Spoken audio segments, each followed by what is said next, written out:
बुधवारी 11 सप्टेंबर रोजी पोलीस अधीक्षक श्रीकांत धिवरे यांनी माध्यमांशी बोलताना माहिती दिली आहे।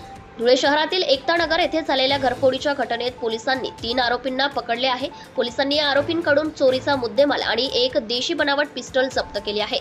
पोलीस अधीक्षकांनी दिलेल्या माहितीनुसार दिनांक 7 सप्टेंबर रोजी रात्री भावेश मिलिंद जोशी यांच्या घरातून अज्ञात चोरट्यांनी सुमारे 6,500 रुपयांचे दागिने आणि कागदपत्रे चोरले आहे।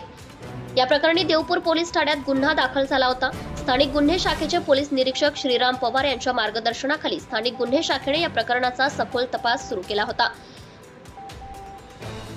या तपासादरम्यान पोलिसांना गोपनीय माहिती मिळाली की ही चोरी हरीश चौधरी, राहुल सूर्यवंशी आणि हेमंत जगताप या तिघांनी केली आहे। पोलिसांनी तात्काळ कारवाई करत या तिघांना देवपूर एकविरा मंदिरापासून हत्ती डोहकडे जाणाऱ्या रस्त्यावरून पकडले। त्यांच्याकडून चोरीचा मुद्देमाल, एक देशी बनावट पिस्टल आणि इतर काही पुरावे जप्त करण्यात आले।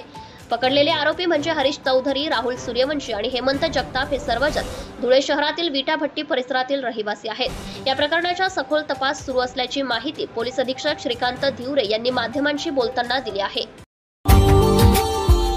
Subscribe now and press the bell icon. Never miss an update.